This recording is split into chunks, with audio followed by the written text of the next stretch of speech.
სახელითა მამისათა და ძისათა და სულისა წმინდისათა ამინ.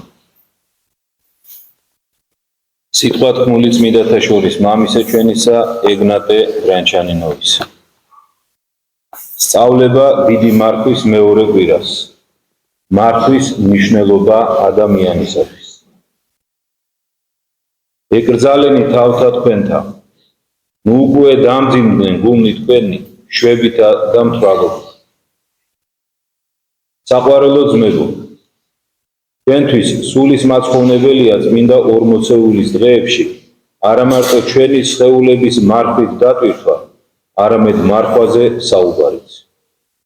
ჩვენთვის სულის მაცხოვნებელია წმინდა ორმოცეულის დღეებში მთელი ჯეროვანი ყურადღების მიქცევა გაძღომისა და გადაძღომისაგან თავის შეკავებისაგან. რაზეც თავად უფალმა მიგვიქით. ეკრძალენი თავთა თქვენთა, თქვა მან, ნუ უკვე დამძიმდნენ გულნი თქვენი შვებითა და მთვრალობით. მარხვა ღვთის დადგენილება. პირველი მცნება, რომელიც ღმერთმა კაცობრიობას მისცა, მარხვის მცნება. იგი ჩვენთვის იყო საჭირო სამოთხეში, ჩვენს დაცემამდე, მით უფრო საჭიროა დაცემის შემდეგ. სამოთხეში მოცემული მარხვის მცნება სახარებაში მეორდება.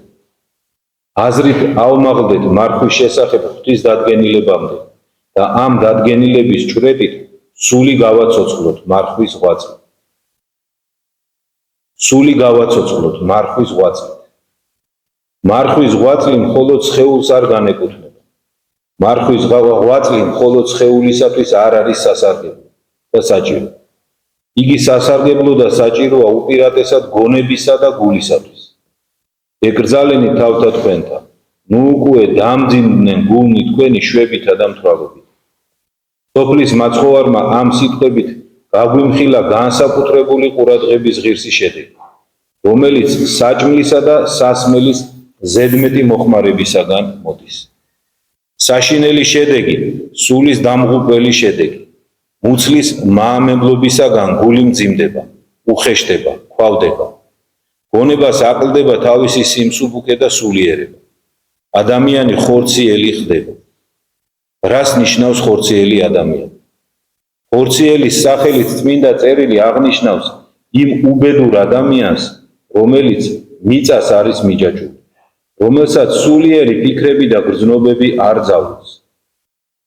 არა დაადგრეს სული ჩემი კაცთა ამათ შორის უკუნისამდე, რამე თუ ხორც არიან იგი. დაამოწმა ღმერთმა. ხორციელ ადამიანს არ ძალუց ღვთის თაყვანისცემა. სულიერი ადამიანიც კი, რომელიც გაძღა, კარგავს სულიერებას, კარგავს თითქოს თავად უნარს შეიცნოს ღმერთი და მას ემსახუროს. და ჭამა იაკობ, ამბობს წმინდა წერილი, რომელსაც ღვთის ჭეშმარიტ მსახურს უწოდებს. და განძღა და განწიხნა საყვარელმა მან, განსუქნა, განსხვა, განვრცნა, დაუტევა ღმერთი შემოქმედითვისი და განუდგა ღმერთსა მაცხოვარსათვის. ასეთ მდგომარეობაში ვარდება მოსაგრე, როცა თავის ღვაწლიდან მარხვის ღვაწლს გამორიცხავს. ოდუნება და სიბნელე, რომელიც სხეულს გადაეცემა საკვების სიუხვითა და განურჩევლობით. თანდათანობით სხეულიდან გულს გადაეცემა, ხოლო გულიდან გონებას. მაშინ სულის ეს თვალები, გული და გონება ჩრუნდება. მარადისობა მათგან იმალება. მიწიერი ცხოვრება სნეულ ხედვას უსასრულოდ წარმოუდგება. შეხედულებებისა და გრძნობების შესაბამისად წარიმართება მიწიერი მოგზაურობას და უბედური, ბრმა მგზავრი განდევლილ გველთან ერთად მუცლით ხოხავს და მიწას ჭამს თავისი ცხოვრების ყოველ დღეს. მარხვის დარღვევით ქრისტეს მოსწავლეს ქრისტესთან დაშორება ემუქრება.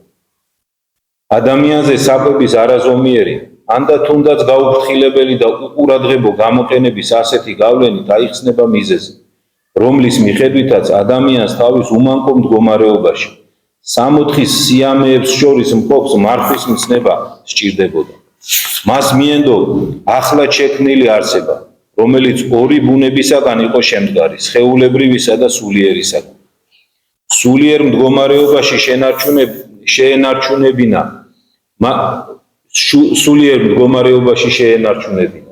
მას მიენდო გაეწონასწორებინა ორი ბუნება და სულიერი ბუნებისკენ გადაწონა შეენარჩუნებინა.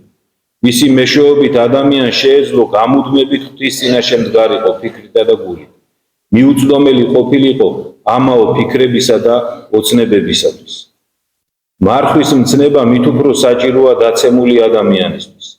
მიდრეკილება მიწისკენ, მოკლევადიანი მიწიერი ცხოვრებისაკენ, მისი სიტყვებებისაკენ, მისი დიდებულებისა და სიდიადისკენ, თავად ცოდვისა მიდრეკილება თვისობრივი გახდა დაცემული ბუნებისათვის. ისევე როგორც ნეულებისთვის არის დამახასიათებელი მის მიწიერ წარმოშობილი უწესრიგო ლტოლვები და შეგრძნებები. ჩვენ მიწას ვართ მიჯვაჭვლები, მას ვართ მთელი სულით მიწებებულები, არა მარტო სხეულით, სრულიად ხორციელები გავხდით, მოკლებულები ვართ სულიერ შეგრძნებას, უუნარონი ვართ ზეციური ფიქრებისა. მარხვის მცნება ჩვენთვის კვლავ პირველი, აუცილებელი მცნებაა. მხოლოდ მარხვის მეშვეობით შეგვიძლია მოვწყდეთ მიწას. მხოლოდ მარხვის მეშვეობით შეგვიძლია წინ აღვდგეთ მიწიერი სიამოვნებების მომხიბვლელ ძალას. მხოლოდ მარხვის მეშვეობით შეგვიძლია დავარღვიოთ კავშირი ცოდვასთან. მხოლოდ მარხვის დახმარებით შეიძლება ჩვენი სული განთავისუფლდეს ხორციელი მძიმე ბორკილებისაგან. მხოლოდ მარხვის დახმარებით შეძლებს ჩვენი აზრი ამოსცდეს მიწას და შეხედოს ღმერთს. იმის შესაბამისად, თუ როგორ ვიდებთ მარხვის სასიკეთო უხელს, ჩვენი სული სულ უფრო მეტ თავისუფლებას იძენს. იგი მიემართება მისი მონათესავე სულების არეალისაგან. ხშირად იწყებს ღვთის ჭვრეტას, იძირება ამ განუზომელ და საოცარ ჭვრეტაში, ყოლმდება მასში. თუ ნივთიერი მზის სხივებით განათლებული ნივთიერი სამყარო საგნები მისგან აუცილებლად იღებენ და ასხივებენ სიკაშკაცეს, მაშინ როგორ არ გაბრწყინდეს ჩვენი სული, როცა იგი მარხვის მეშვეობით ხორციელობის უხეშთა და სქელ ფარდას გაარღვევს და პირდაპირ წარუდგება მზეს სიმართლისას, ღმერთს. იგი ბრწყინდება და იცვლება, მასში ჩნდება ახალი საღმრთო აზრები, მისთვის აქამდე უცნობი საიდუმლოებები უმჟღავნდება. ცანი უთხრობენ მას დიდება საღმრთისასა და ქნულსა ხელთა მისთასა მიუთხრობს სამყარო. ყველა ქმნილება ხილული და უხილავი, ხმამაღლა ქადაგებს შემოქმედის გამოუთქმელ წყალობას. იგი სულიერად ჭამს და სულიერად ხედავს, რამე თუ ტკბილ არ სუფალი. მადლიანი სიმსუბუქე და სულის დახვეწილობა გადაეცემა სხეულს. სხეული სულის კვალდაკვალ მიიზიდება სულიერი შეგრძნებებისკენ და უხრწნელ საკვებს, რომლისათვისაც არის შექმნილი, ამჯობინებს ხრწნად საკვებს, რომლისკენაც იგი დაეშვა. თავდაპირველად იგი ძნელად ემორჩილება მარხვის კურნებასა და ძალდატანებას. თავდაპირველად იგი ჯანყდება მარხვის დადგენილებების მიმართ. ჩვენს სულს მის წინააღმდეგ აღძრავს, იარაღდება მის წინააღმდეგ ცრუ მოსახელე გონებიდან აღებული სხვადასხვა მოსაზრებებით, მაგრამ მარხვით მოთვინიერებული და განკურნებული უკვე სხვანაირად ბრძნობს და ბრძნობს. ნაყროვანებისადმი მისი დამოკიდებულება ისეთია, როგორც განკურნებული ადამიანის შეგრძნებები მავნე კერძების მიმართ, რომელიც მას ავადმყოფობის დროს გააფთრებით სურდა. მისი დამოკიდებულება ნაყროვანებისადმი ჰგავს უკვე აღმოჩენილ და აშკარა შხამთან დამოკიდებულებას, რომელიც ართმევს სულს ხორცზე უპირატესობას, რომლითაც ადამიანი ანგელოზის მსგავსებიდან და ნათესაობიდან პირუტყვის მსგავსებამდე და ნათესაობამდე დაბლდება. სულიერი მებრძოლები, რომლებმაც მარხვის მეშვეობით მოიპოვეს ხორცზე გამარჯვება, რომლებიც წარდგნენ უფლის წინაშე, რათა ისწავლონ უდიდესი საიდუმლოებები და ყველაზე ამაღლებული სათნოებები, მისი პირით ისმენენ მარხვის მაღალი სათნოების სწავლებას და საიდუმლოს გამოცხადებას. იმ მდგომარეობას, რომელიც თანდათანობით ყალიბდება ძღომისა და გადაძღომისაგან. ეკრძალენი თავთა თქვენთა, ნუ უკვე დამძიმდნენ გულნი თქვენი შვებითა და მთვრალობით.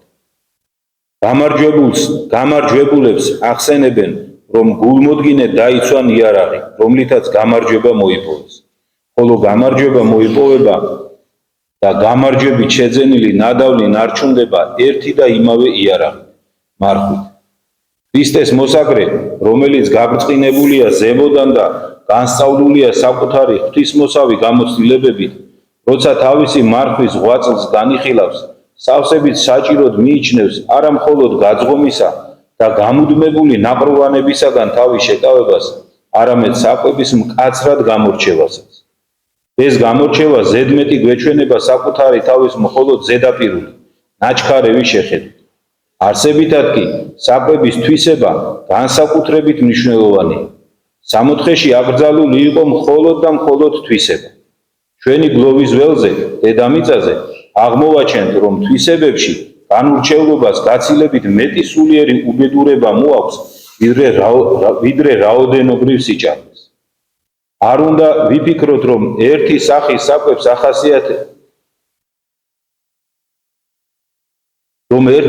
საკვებს ახასიათებს ჩვენს გონებაზე, ჩვენ ზულზე ზემოქმედება. ყოველი სახის საკვებს აქვს მისთვის დამახასიათებელი მოქმედება სისხლზე, ტვინზე, მთელ სხეულზე, ხოლო სხეულის მეშვეობით სულზეც.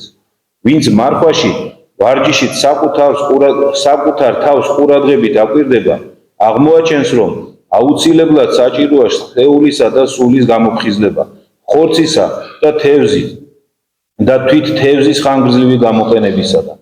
იგი სიყვარულით იამბორება მარხვის შესახებ წმინდა ეკლესიის დადგენილებებს და მათ დაემორჩილება. წმინდა მამებმა მარხვას ყველა სათნოების საფუძველი უწოდეს, იმიტომ რომ მარხვით ჩვენი გონება სათანადო სიწმინდესა და სიფხიზლეში ნარჩუნდება, ხოლო ჩვენი გული სათანადო სიფაქიზესა და სულიერებაში. ვინც სათნოებათა საფუძველს არყევს, იგი სათნოებათა მთელ შენობას არყევს. ძმებო, გულმოდგინებითა და მონდომებით გამბო წმინდა მარხვის ასპარეზზე. ნაკრულება, რომლებსაც ჩვენი სხეული მარხვის წესით ერთი შეხედვით ექვემდებარება, არ არაა იმ სულიერ სარგებელთან შედარებით, რომლის მოტანაც მარხვას შეუძლია. მარხვის მეშვეობით მოვწყვიტოთ ჩვენი სხეული დიდრულსა და ყუათიან ტრაპეზს, გულები კი მიწასა და ხრწნილებას. იმ ღრმა და დამღუპელ გულმავიწყობას, რომლითაც თავს განვიშორებთ მარადისობისაგან, რომელიც მოგველის და მზად არის ჩაგვიკრას, სულითაც და სხეულითაც, მივისწრაფოთ ღვთისკენ. გვეშინოდეს ხორციელი მდგომარეობისა, რომელიც მარხვის დარღვევას მოხვდება. გვეშინოდეს ღვთის თაყვანისცემის და ღვთის შემეცნების სრული უუნარობისა, რომლებსაც მარხვის უგულებელყოფა შობს. ეს დამღუპელი უუნარობა მარადიული სიკვდილის დასაწყისია. ეს დამღუპელი უუნარობა ჩვენში მაშინ ჩნდება, როცა მარხვის შესახებ ღვთის მცნების უგულებელყოფით დაუშვებთ, დამძიმდნენ ჩვენი გულები შვებითა და მთვალობითა. ამინ. საოცარი სიტყვა წმინდა მღვდელმთავრის მარხვის მნიშვნელობის შესახებ. ეს სწავლება ასე მარხვის შესახებ მხოლოდ წმინდა ეგნატეს არ აქვს ჩამოყალიბებული, ყველა წმინდა მამა ერთიანი არის ამ მიდგომაში და ყველა წმინდა მამა ეკლესიის მასწავლებელი ერთნაირად ასწავლის მარხვის მნიშვნელობის შესახებ. სამწუხაროდ, თანამედროვე ადამიანს მარხვა გონია ერთი რამ ახირება ეკლესიისა, რომელიც ცდილობს, რომ ადამიანებს ცხოვრება დაუმძიმოს და მეტი არაფერი. და ხშირად შეიარაღებულნი, ესე ვთქვათ, მაცხოვრის სიტყვებით, რომ შაბათი კაცისათვის დაებადა და არა კაცი შაბათისათვისო, მარხვას უგულებელყოფენ, ან მანც იმსუბუქებენ თავისი ნებასურვილის მიხედვით, იმიტომ რომ თქვათ ხალხსაჭმელი არ უყვარს, ან იმიტომ რომ თქვათ თავგრუ ეხვევა როცა მარხულობს, სუსტდება. ათას მიზეზს მოიტანს ადამიანი, თუ არ გაიაზრებს ის მარხვის მნიშვნელობას. ჩვენ დღევანდელი სწავლებიდან წმინდა მღვდელმთავრისა გავიგეთ, რომ უგულებელყოფა, ნახეთ, ყველაზე მნიშვნელოვანი ეს არის, უგულებელყოფა მარხვის მნიშვნელობისა. ეს არისო მარადიული სიკვდილის დასაწყისიო წმინდა მღვდელმთავარი გვეუბნება. აბა დაფიქრდით ერთი წუთით. წმინდა მღვდელმთავარი დღევანდელ თავის სიტყვაში გვეუბნება, რომ მარხვის გარეშე ადამიანი ვერ მოსწყვეტს საკუთარ თვალებს და გულს მიწას და ვერ შეხედავს ის ღმერთს. აბა ერთი წამით დავფიქრდეთ ეს რას ნიშნავს. ნიშნავს თუ არა ეს იმას, რითიც დაამთავრა თავის სიტყვა, რომ ეს არის საუკუნო სიკვდილის დასაწყისი. ეს ნამდვილად ესე არის. ამიტომ ალბათ თითოეული ჩვენთაგანის ერთ-ერთი მთავარი საზრუნავი უნდა იყოს ის, რომ გავერკვეთ თუ საერთოდ რა არის მარხვა და როგორ უნდა ვიმარხოთ. კიდევ ერთხელ გავმეორდები, თანამედროვე ადამიანი ერთგვარად მოიხიბლა. ესეც ეკლესიის სწავლება არის, რა თქმა უნდა, რომ მარხვა არ არის მხოლოდ ხორციელი საკვებისგან თავშეკავება, არამედ უპირველეს ყოვლისა ყოფაქცევის გამოსწორება ადამიანისა და უპირველეს ყოვლისა თქვათ მარხვა არის, რომ ერთმანეთი არ დაჭამონ ადამიანი, რა თქმა უნდა. მაგრამ შეიარაღდა რა ადამიანი აი ამით, რომ მარხვა არ არის მხოლოდ საკვებისგან თავშეკავება, საკვებისგან თავშეკავებას მიანიჭა ნაკლები მნიშვნელობა. დღეს დავინახეთ ჩვენ, რომ წმინდა მღვდელმთავარი ასე არ ფიქრობს. ის არ ფიქრობს, რომ საკვებისგან თავშეკავება ნაკლებ მნიშვნელოვანია. თანახეთ ხაზგასმას რაზე აკეთებს, რომ არა მარტო საკვების რაოდენობისგან, არამედ საკვების სხვადასხვა საკვების სახეობებისგან თავშეკავებას აქვს უდიდესი მნიშვნელობა. ეკლესიის მამები პირველივე საუკუნეებიდან ქრისტიანობისა ამას ცალსახად ამბობდნენ, რომ სხვადასხვა საკვებს სხვადასხვა გავლენა აქვს ადამიანის სხეულზე და მის გულზე და მის გონებაზე. და აქედან გამომდინარე მარხვის დროს იკრძალება ის საკვები, რომელიც ამძიმებს ადამიანის გულს და გონებას და რომელიც მთლიანად მიწისკენ მიმართავს ადამიანს. ჩვენ კი გონია, რომ მარხვა რაღაც ისეა, შემთხვევით შეარჩია ეკლესიამ რაღაც საკვებები, რომ საკვებთა ტიპი, რომ აი ესენი მოდი ესენი არ ჭამოთ, ისინი ვჭამოთ. ესე არ არის. ყველაფერს თავისი მნიშვნელობა. ეკლესიამ არც ერთი თავისი წესი არ მიიღო შემთხვევით. თითოეულ დადგენილებაზე, რომელიც ეკლესიას გააჩნია, ნაფიქრია. ძალიან დიდი ხნის ნაფიქრია და რაც ყველაზე მნიშვნელოვანია, არა მხოლოდ ადამიანთა მიერ ნაფიქრია, სული წმინდის მიერ არის ნაკარნახევი. რისთვის? ეკლესიის ერთადერთი მიზანი არის ადამიანი გადაარჩინოს. და მარხვა ადამიანის გადარჩენისთვის არის უმნიშვნელოვანესი.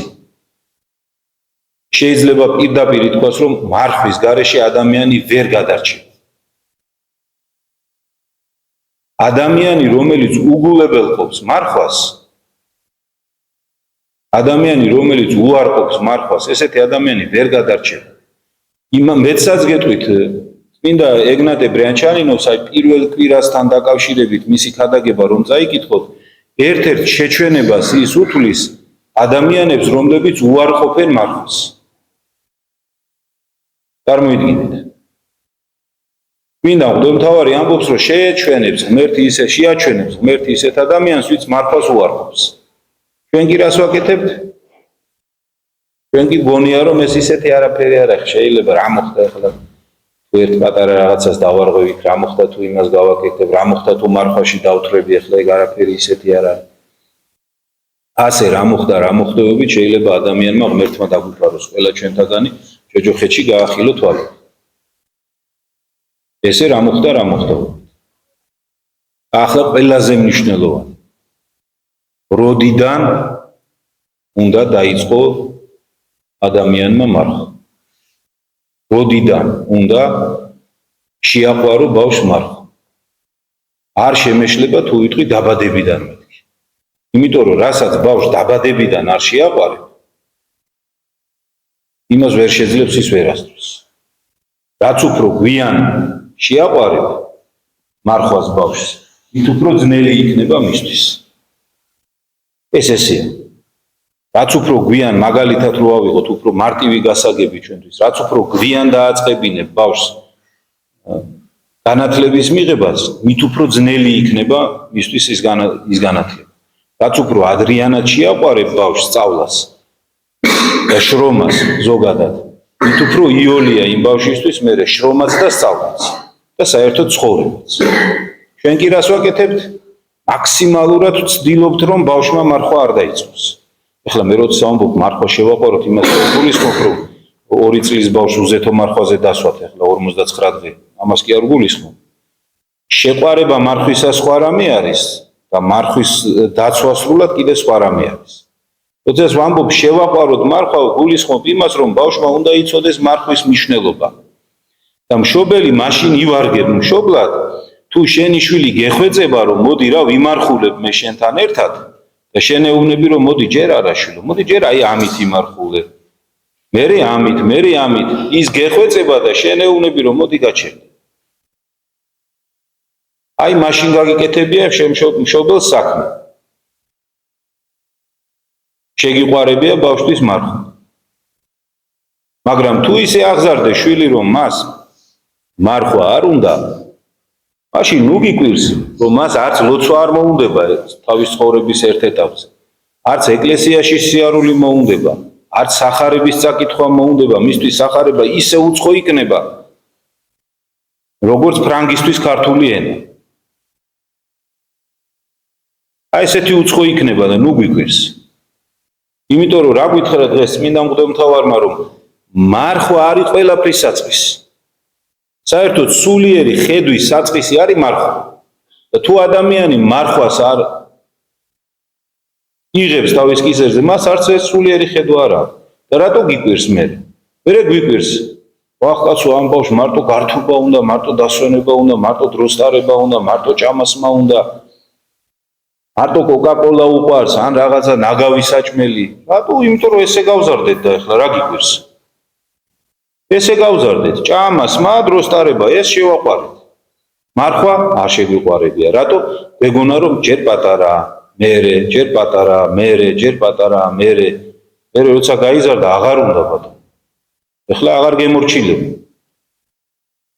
ეხლა სხვაგანაა მისი გონება მიმართული და თითოეულმა ჩვენთაგანმა ვისაც უცდია ცხოვრებაში, რომ სწორად იცხოვროს, სწორად იმარხულოს, სწორად დაიცვას, სწორად წაიყვანოს თავისი სულიერი ცხოვრება, დამერწმუნები, ძალიან კარგად ვიცით, რაოდენ ძნელია ეს.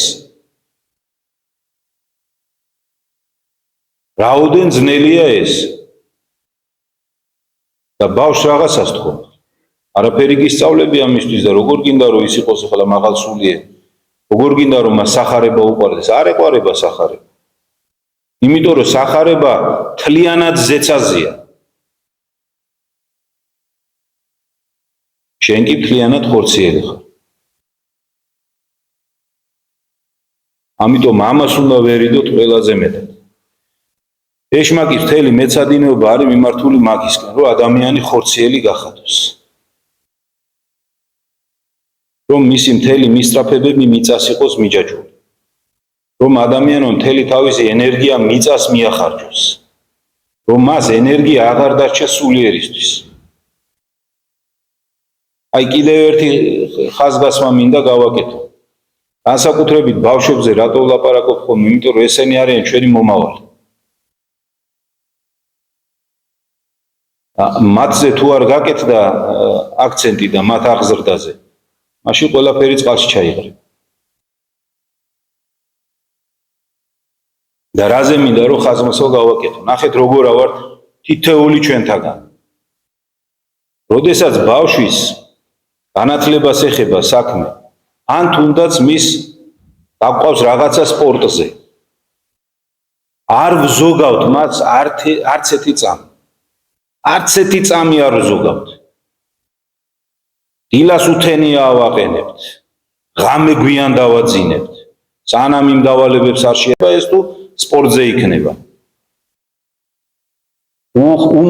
უდიდეს დატვირთვაზე უშვებთ ბავშვს. უდიდეს დატვირთვაზე. ვინმე მისი არ გაიგოს, ახლა მე სპორტს ვებრძვი. უბრალოდ მინდა რომ აი მაგალითი მოვიყვანო. აი მაგალითად რაგბიზე ვინც დადის. ვისაც ყავთ ესეთი ბავშვია, ან კიდეც ფეხბურთზე, რამხელა დატვირთვებს გადიან ისინი. არც ერთი ეს დატვირთვა ადამიანის ჯანმრთელობისთვის კარგი არ არის, არ გეგონოთ ეს. ასეთი არაადამიანური დატვირთვა ადამიანის ორგანიზმისთვის კარგი არ არის.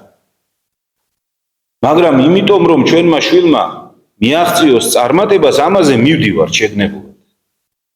კიდევ ვიმეორებ, ღამის ძილსაც მოვაკლებთ, ყველაფერს მოვაკლებთ. განათლებისთვის იგივეს ვიზამთ. სკოლაში ბავშვი დილიდან გაუშვებთ 5-6 საათი სკოლაშია, მერე მოვიყვანთ ერთი რეპეტიტორი, მეორე რეპეტიტორი, მესამე რეპეტიტორი. მერე წაიყვანო, განათლებული უნდა იყოს, მერე ერთი მუსიკა, მეორე, მესამე, ყველაფერი ბავშვი დილიდან ღამემდე არის კატასტროფულ მდგომარეობაში და ერთი წამი არ დავზოგავთ და თუ ვინმე მოვა და გვეტყვის რომ კაცო ბავშვია დაასვენე რასამ ტრადაღვიქვავთ მას. მაგრამ როგორც კი მოვა მოდელი და გეტყვის რომ მოდი რა, იქნებ მარხვა დაიცვას ბავშვმა, ან იქნებ დილას კვირას ააყენო ადრე რომ ბაზარში მოიყვანო, ილოცოს. იმ წუთას რას ამბობ კაცო, ეცადინეოს ბავშვს საჩეულია მას მარხვა. მას ჭირდება ეხლა საკვები. ან კვირა უნდა დაისვენოს, ცოტა დაიძინოს, ყოველდღე ისედაც ესეთ რეჟიმშია. ხომ არ გახსენდებათ საკუთარი თავი? მე მახსენდება საკუთარი თავი. ეხლა მითხარით, ასე აღზრდილი ბავშვი სულიერი გაიზრდება თუ ხორციელი გაიზრდება? რა თქმა უნდა, ხორციელი გაიზრდება. მაგრამ მერე როდესაც შედეგს დავინახავთ, რომ დავინახავთ, რომ ეს ბავშვი 25-30-ის რო გახდება უკვე და დავინახავთ, რომ ამ ბავშვს ეკლესია არ უყვარს. განა უპატივცემლოდ იქცევა, განა შეურაცხყოფას აყენებს, უბრალოდ არ უყვარს კაცო, არ არის მისი რა. შეიძლება მღვდელთანაც მიდის წელიწადში ერთხელ. შეიძლება აღდგომასაც კი ეზიაროს ხოლმე ხანდახან, მაგრამ ვიცით ახლა შინაგანი გული გვეუბნება, რომ ამას არ უყვარს ეკლესია კაცო. არ უნდა რა, ჩვენი ხათრი თუ მოვა ხოლმე. მერე არ მოგწონს. მაგრამ მერე უკვე გვიანი. გაფუჭებულის გამოსწორება ხომ იცით რომ გაცილებით რთულია ვიდრე თავიდან. ამიტომ ეს არის ყველაზე მნიშვნელოვანი. უპირველეს ყოვლისა ჯერ ეს ადამიანმა ჯერ თვითონ უნდა თავის თავზე გააკეთოს ეს ყველაფერი და ასე უნდა ფიქრობდეს და ასე უნდა ცდილობდეს და მერე რა თქმა უნდა არც შვილი არ უნდა დაინდოს. სწორად გამიგეთ რასაც გულისხმობ ამაში. არც შვილი არ უნდა დაინდოს. ისე როგორც არ ინდო შენ შვილს სწავლა განათლებისთვის, ისე არ უნდა დაინდო შენი შვილი სულიერი განათლებისთვის. უფრო მეტიც, თუ რომელიღაცა ასარჩევი გაქვს, იქ დაინდე. იმიტომ რომ იქ ისეც ვერაფერს ვერ ისწავლის, რაც ქრისტეს წინაშე გამოადგება. და აქ კი სწორედ იმას ისწავლის, რაც მარადისობაში გამოადგება. და რომელი უფრო მნიშვნელოვანია, ეს წესით მარტივი ასარჩევი უნდა იყოს. იმიტომ რომ ვერცეთი ჩვენთაგანი მათემატიკით ვერავის ვერ გავაოცებთ სასწავლებლში. ვერც ფიზიკით, ვერც ისტორიის ცოდნით, ვერაფრით. იქ ერთადერთი მოეკითხება ადამიანს რწმენა და საქმეები.